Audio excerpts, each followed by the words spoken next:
Amerika Qo'shma Shtatlari va Eron Hormuz bo'g'ozi orqali kemalar harakati yuzasidan bir-biriga zid bayonotlar bermoqda.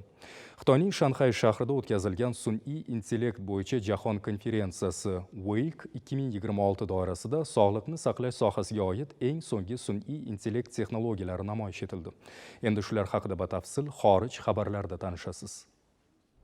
Amerika Qo'shma Shtatlari va Eron Hormuz bo'g'ozi orqali kemalar harakati yuzasidan bir-biriga zid bayonotlar bilan chiqdi. Tomonlar strategik ahamiyatga ega ushbu dengiz yo'li bo'yicha o'zaro tahdidlar almashmoqda. Amerika Qo'shma Shtatlari energetika vaziri Kris Raytning ma'lum qilishicha, keskinlikka qaramay neft tankerlari Hormuz bo'g'ozi orqali harakatni davom ettirmoqda. Uning aytishicha, Washington yirik tankerlar harakatini doimiy kuzatib bormoqda va neft tashish uzluksizligini ta'minlash uchun zarur choralarni ko'radi. Shu bilan birga Eronning Fars axborot agentligi Islom inqilobi muhofizlari korpusi dengiz qushlaridagi manbasiga tayanib Hormuz bo'g'ozida kema harakati to'liq to'xtaganini ma'lum qildi. Agentlikka ko'ra, Eron ruxsatsiz bo'g'ozdan o'tishga bo'lgan har qanday urinishga zarba beriladi. Tasnim agentligi esa Eron dengiz qushlari 4 ta kema harakat qoidalarini buzib, navigatsiya tizimlarini o'chirgani va ogohlantirishlarga amal qilmaganini bildirdi. Ma'lum qilinishicha, 2 kema to'qnashuvdan keyin to'xtagan, yana ikkitasi esa harakatni bekor qilgan. Eron harbiy dengiz qushlari Hormuz bo'g'ozi ustidan to'liq nazorat saqlanayotganini va faqat rasmiy belgilangan xavfsiz dengiz yo'lagi orqali harakatga ruxsat berilishini ta'kidladi. Hormuz bo'g'ozi atrofidagi keskinlik so'nggi kunlarda yanada kuchaydi. Amerika Eronning harbiy va infratuzilma obyektlariga zarbalar bermoqda.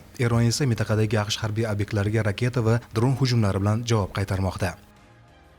Xitoyning Shanxay shahrida o'tkazilgan sun'iy intellekt bo'yicha jahon konferensiyasi WAIC 2026 doirasida sog'liqni saqlash sohasiga oid eng so'nggi sun'iy intellekt texnologiyalari namoyish etildi. Tadbirda 100 dan ortiq mamlakat va xalqaro tashkilotlardan rasmiylar, olimlar va biznes vakillari ishtirok etdi. Konferensiya doirasida 140 ta forum o'tkazildi. 1100 dan ziyod kompaniya esa 3000 dan ortiq innovatsion mahsulotlarni taqdim qildi. Ko'rgazmada tajribali an'anaviy Xitoy tabobati shifokori faoliyatini tanqid qiluvchi robot ilk bor namoyish etildi. U bir necha daqiqa ichida tashxis qo'yib, klinik ma'lumotlar asosida qo'shimcha tibbiy xulosa tayyorladi. Loyiha uchun 300 dan ortiq shifoxonadan 200 mingdan ziyod klinik ma'lumot to'plangani va 500 nafar tajribali shifokor ishtirokida tizim o'qitilgani ma'lum qilindi. Shuningdek, ko'rgazmada inson salomatligini kuzatuvchi aqlli taqiladigan qurilmalar ham namoyish etildi. Ulardan biri bosh holatini kuzatib, uzoq vaqt pastga qarab turilganda bo'yin umurtqasiga tushadigan bosim haqida ogohlantirish imkoniyatini ko'rsatdi. Konferensiyada tanishtirilgan yana bir sun'iy intellekt platformasi esa bemorning shaxsiy ma'lumotlari asosida dori vositalariga bo'lishi mumkin bo'lgan nojo'ya ta'sirlarni